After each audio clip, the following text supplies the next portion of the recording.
If elected, what would you do to help continue to promote job growth and grow Florida's economy?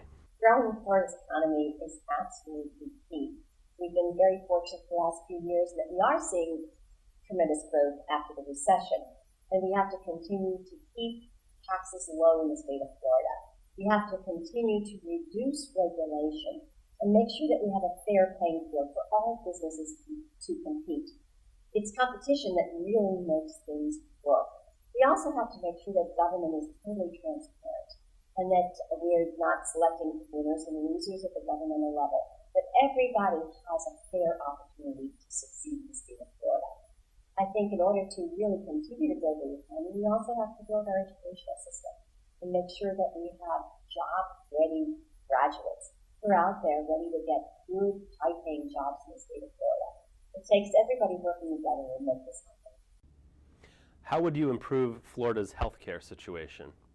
I think improving Florida's healthcare situation helps everyone in the state of Florida. We want to make sure everyone has access to good quality healthcare, and that is extremely important for families, for individuals, for everybody.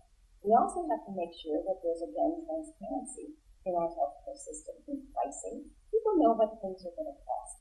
Things such as direct primary care also helps people make choices so that there's opportunity out there for people to decide what they want to do in the healthcare arena, who they want to go to, what it's going to cost, and how they can make good choices. I like health savings accounts. I think that is a key way to encourage people to have health insurance. It's not going to be so astronomically expensive that they can't afford it.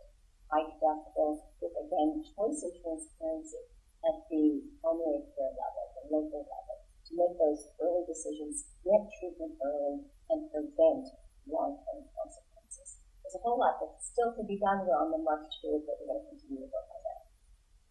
What challenges do you see in Florida's K-12 education system? And if elected, what would you do to address those challenges? We want to make sure we have the very best education system in the state of Florida. Over the last few years, I've been working very hard to make sure our struggling readers really have the opportunity to learn how to read well. As you know, as most people realize, that you really learn to read pre-K through 3. You read to learn your entire life.